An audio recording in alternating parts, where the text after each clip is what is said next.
जय गुरुजी, शुक्राना गुरुजी, अनंतम अनंतम शुक्राना गुरुजी। ओम नमः शिवाय, शिवजी सदा सहाय। ओम नमः शिवाय, गुरुजी सदा सहाय।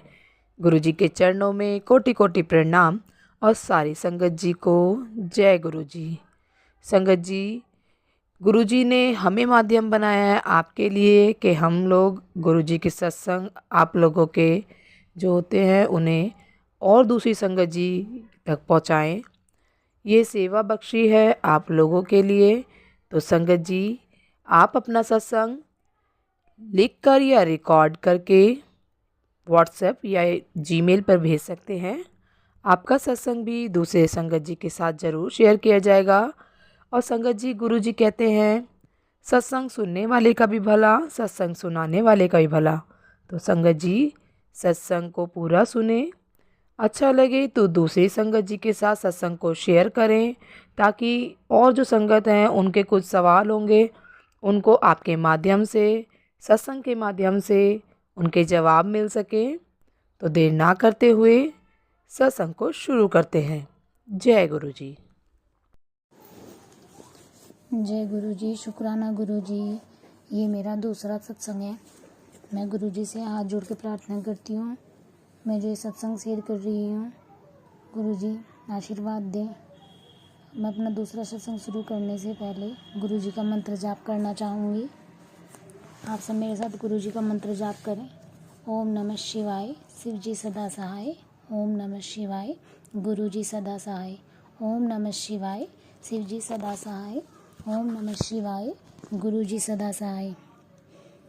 मैं अपना नाम गुप्त रखना चाहूँगी। ये मेरा दूसरा सत्संग है और मैं इन आंटी जी का, जिस प्लेटफॉर्म पे मेरा सत्संग शेयर किया जा रहा है, पहले भी इन्हीं आंटी ने शेयर किया था और ये दूसरे वाला भी मैं आंटी जी को ही शेयर कर रही हूँ। मैं इन आंटी जी का बहुत बहुत दिल से धन्यवाद करती हूँ, क्योंकि मैं अपना सत्संग शेयर करने के लिए बहुत बेचैन हो रही थी। कहीं मुझे समझ में नहीं आ रहा था, लेकिन इन आंटी जी ने, गुरु जी ने इन्हें मेरा ऐसा माध्यम बनाया। मैं दिल से इन्हें दुआ देती हूँ। गुरु जी इन आंटी जी की सदैव सहायता करना, हमेशा इनको ब्लेस करना और हमेशा असहाय लोगों को ब्लेस करना। गुरु जी, अपनी किसी बेटी को मत रोने देना, मत तड़पने देना। ये समाज बेटियों की इज्जत तभी करता है जब तक वो सही होती हैं, वो स्वस्थ होती हैं। इसलिए गुरु जी, मेरी आपसे हाथ जोड़ के अरदास है कि आप सारी अपनी बेटियों को स्वस्थ शरीर ब्लेस करें, उनका घर अच्छा ब्लेस करें, ससुराल में सम्मान दें। बस मैं यही अपनी दूसरा सत्संग शुरू करती हूँ। मैं आपको बताना चाहूँगी कि मैं बहुत परेशान थी। गुरुजी ने इस तरह मेरी बाँह फड़ी है कि मैं बता भी नहीं सकती। सबसे पहले तो गुरुजी ने मेरे और मेरे पति की शादीशुदा ज़िंदगी को ब्लेस किया है, क्योंकि बहुत ऐसे लोग होते हैं सत्संग जी कि जो किसी के रिश्ते से, किसी की शादी से खुश नहीं होते। कुछ लोगों को खुशी होती है तो कुछ लोगों को चिढ़न होती है कि रिश्ता लड़की का अच्छा हो गया, शादी अच्छी हो गई। तो हम ये नहीं जानते कि किसकी हमें दुआ लगती है, किसकी बद्दुआ लगती है। कहते हैं ना कि बेवजह किसी की बद्दुआ भी नहीं लेनी चाहिए, लेकिन अब हमें क्या पता हमारी खुशी दूसरों के लिए जलन का काम करती है। तो इसलिए गुरुजी, मैं आपका लख लख वार शुक्राना करती हूँ कि आपने मेरी शादीशुदा ज़िंदगी को बख्शा, ब्लेस किया। और दिसंबर में 2023 में मेरे पति की न्यू लाइफ भी ब्लेस की। मैंने पिछले सत्संग में बताया है कि मेरे पति को कितनी ज़्यादा परेशानी, बीमारी हो गई थी, तो गुरुजी ने उनको अपनी ब्लेसिंग करके न्यू लाइफ ब्लेस की है। मैं आपको अपनी लाइफ के बारे में बताती हूँ। कुछ थोड़ा सा पहले के बारे में बताती हूँ कि मेरे साथ क्या क्या हुआ। और गुरुजी ने जब से मुझे अपने सत्संग में अपनी संगत बनाया है, तो मेरी लाइफ में कितना कुछ बदलाव आ गया। मेरा बताने का सिर्फ एक यही उद्देश्य है सत्संग जी, गुरुजी पे विश्वास रखो। वो आज नहीं तो कल हमारे लिए बेहतर से बेहतरीन करेंगे। शुरू शुरू में मुझे भी लगता था 1 महीना हो गया गुरुजी की सेवा करते हुए, 2 महीने हो गए, 3 महीने हो गए, गुरुजी नहीं सुन रहे हैं। लेकिन अब धीरे धीरे समझ में आ रहा है, जब मैं सत्संग को सुनती हूँ ना, कि हाँ देख उसकी लाइफ में कितना कैसे कैसे हुआ है। विश्वास रखना चाहिए।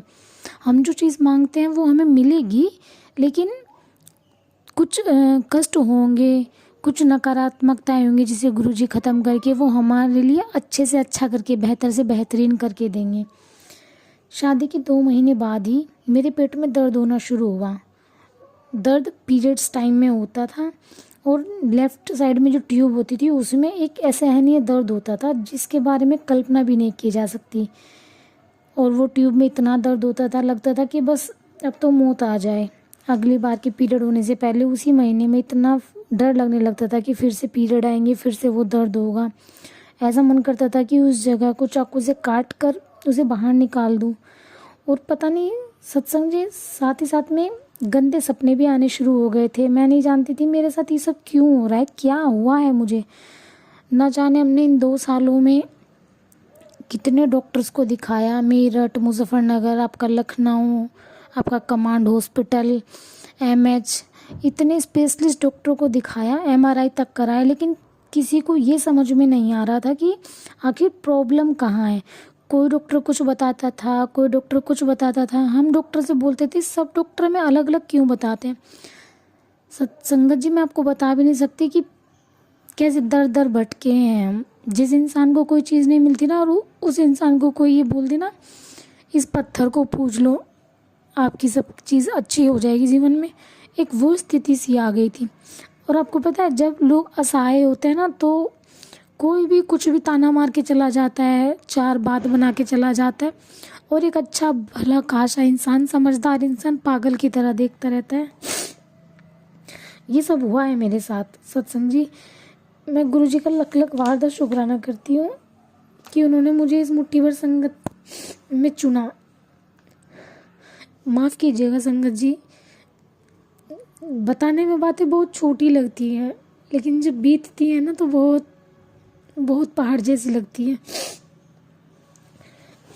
सॉरी संगत जी।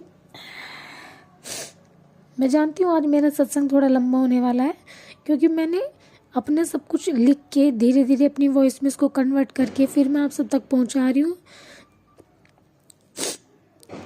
मैं फिर बताना चाहूँगी कि ससुराल वाले भी टॉर्च करने लगे थे, पता नहीं क्या क्या ताने मारने लगे थे। जब हम पंडित जी को दिखाते थे तो पंडित बोलते थे कि ऊपरी हवा है, झपटा है, मसान करोगे। मसान करोग वो होता है जिससे बच्चे आते तो हैं घर में पर ठीक नहीं होते, दिक्कत हो जाती है, किसी को आता ही नहीं, किसी को दिक्कत होती है। तो मेरे साथ भी होने लगा था ये सब। दवाइयाँ आराम नहीं करती थी, इतनी महंगी महंगी दवाइयाँ चलती थी, 1 महीने में 12-12 हज़ार की दवाइयाँ, ऊपर से अल्ट्रासाउंड, किराया, न जाने कितना खर्चा। लेकिन ससुराल वाले बोलते थे एंडा खर्चा करते हैं, लेकिन मेरे पति ने, इनके अंकल जी ने बहुत साथ दिया। मैं गुरुजी का तहे दिल से धन्यवाद करती हूँ कि इतने अच्छे हस्बैंड मेरी लाइफ में दिखने के लिए। देखो थोड़ी बहुत नोक झोंक तो सबके साथ होती है, लेकिन वो इंसान हमारे लिए भगवान के समान होता है जो हमारा दुख में साथ देता है। जी ससुराल वालों ने कोई साथ नहीं दिया, सब साथ छोड़ दिया। चुड़ैल कहकर, पता नहीं अब शगुनी कहकर, पता नहीं क्या क्या बोला, मैं आपको बता भी नहीं सकती। लेकिन जब से गुरुजी ने हमें अपनी संगत से जोड़ा है, अपने आप से जोड़ा है, धीरे धीरे सब ठीक होने लगा। समय तो लगा लेकिन धीरे धीरे सब ठीक होने लगा। मैंने आपको अपने पिछले सत्संग में बताया था कि गुरुजी के आने से उन्होंने हमें कैसे कैसे क्या क्या चीज़ें ब्लेस की, घर में सुख शांति ब्लेस की। एक बात और मैं बताना चाहूँगी सत्संग जी, जब भी हम अपने ससुराल में जाते हैं कोई बात नहीं होती मेरे हस्बैंड के बीच, लेकिन हमारे बीच इतना बड़ा झगड़ा हो जाता है, अलग होने तक की बात हो जाती है, मार पिटाई तक हो जाती है। लेकिन पता नहीं फिर भी हम लोग अलग नहीं हो पाते। मुझे पता है गुरुजी के आशीर्वाद से, शिव जी के आशीर्वाद से हमारा रिश्ता जुड़ा था। तो ये तो किसी का ब्लैक मैजिक था ना जो करा रखा था किसी ने। लेकिन धीरे धीरे गुरुजी ने इतने सारे मैसेज दिए कि तेरे पर ब्लैक मैजिक है, तेरे किसी अपने ने किया है। मैं जानती हूँ ये मैसेज सबके पास आता है। तो सत्संग जी आप ये विश्वास करें कि ब्लैक मैजिक होता है। ब्लैक मैजिक मतलब ये नहीं होता जादू टोना टोटका करना, तंत्र मंत्र नहीं। ब्लैक मैजिक होता है नकारात्मकता करना, किसी को टोकना, हाय लगाना, किसी को बददुआ देना। तो ना जाने किसी हमारी खुशियाँ, हमारा अच्छा काम किसी के लिए क्या जलन बनती है, तो वो भी ब्लैक मैजिक में आता है। तो गुरुजी बोलते थे मैं सब ठीक कर दूंगा, तू परेशान ना हो, टाइम लग रहा है, वक्त लग रहा है, पर धीरे धीरे मैं सब ठीक कर दूंगा। जहाँ जहाँ गुरुजी सारे देते गए, हम वहाँ गए, वही पूजा की, काली खोली गए। मैं बस गुरुजी को यही बोलती हूँ, गुरुजी जहाँ जहाँ भेजना है आपको भेजना है, जो जो कराना है आपको कराना है। तो हम वहाँ भी गए, वहाँ की पूजा की। मेरी शादी को 2 साल 8 महीने हो गए। 2 बार मैंने कंसीव किया, लेकिन कंसीव तो मैं मोस्टली बार करती थी, लेकिन वही गंदे सपने आना, फिर सब कुछ दिक्कत हो जाना, समझ में नहीं आता था क्या हो रहा है। लेकिन 2 बार तो ऐसा होता था, हम अपने घर पे चेक करते थे तो रिजल्ट पॉजिटिव आता था, लेकिन फिर से दिक्कत हो जाती और फिर डॉक्टर के यहाँ जाते तो वो रिपोर्ट नेगेटिव आती थी। समझ में ही नहीं आता था कि ये आखिर हो क्या रहा है हमारे साथ। हम रिपोर्ट पॉजिटिव होती है, घर से आते हैं तो डॉक्टर के निगेटिव आ जाते हैं। ये सब ब्लैक मैजिक होता है सत्संग जी, लेकिन जब तक किसी के साथ नहीं बीतता तो पता नहीं चलता। सब सोचते हैं कि ड्रामा है, लेकिन मैं बस भगवान से प्रार्थना करती हूँ अपनी सत्संग को हर बुरी नज़र से बचाना गुरुजी, अच्छे लोगों को अपने से जोड़ना, बुरे लोगों को सद्बुद्धि देना। और फिर उसके बाद गुरुजी जब मतलब कंसीव कर लिया, लेकिन गुरुजी ये बोलते थे कि अभी तेरा औखा टाइम चल रहा है, माडा टाइम चल रहा है, तू देख तुझे मैं अर्श से फर्श से अर्श तक ले जाऊंगा। लेकिन बस बहुत दिक्कत होती थी।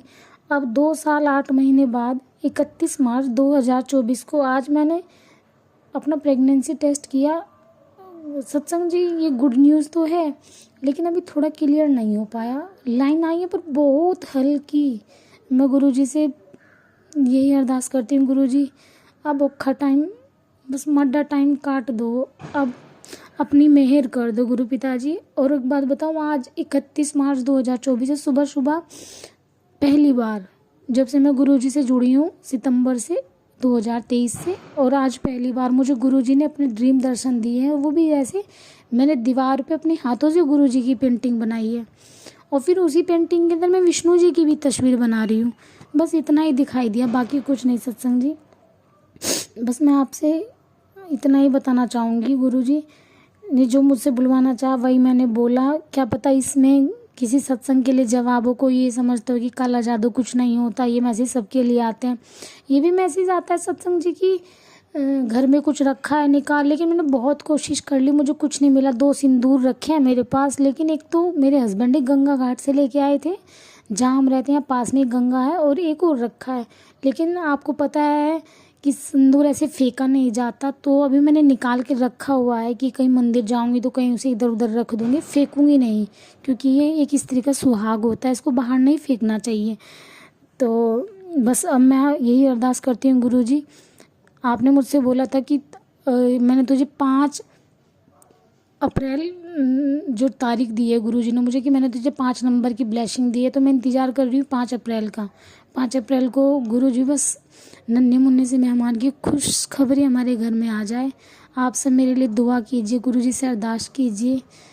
बस मैं अब अपने सत्संग को यहीं विराम देना चाहूँगी, और आने वाला शिशु संस्कारिक हो, सुशील हो, यशस्वी हो, स्वस्थ हो, कीर्तिमान हो, असहाय लोगों की सहायता करे, और सबकी सेवा करता हुआ गुरुजी का एक क्यूट सा नन्हा सा मेहमान गुरुजी की सेवा के लिए इस धरती पर आए।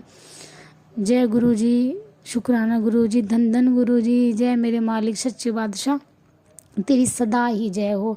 मैं अपने सत्संग को यही विराम करती हूँ, और गुरुजी से अरदास करती हूँ कि हम सब फिर से जल्दी से एक नया सत्संग शेयर करें, खुशियों भरा, सबके जीवन में खुशियाँ हो, सुख शांति हो, सबका दाम्पत्य जीवन खुशियों से भरा रहे। गुरुजी सबके जीवन को ब्लेस करना, सुख देना।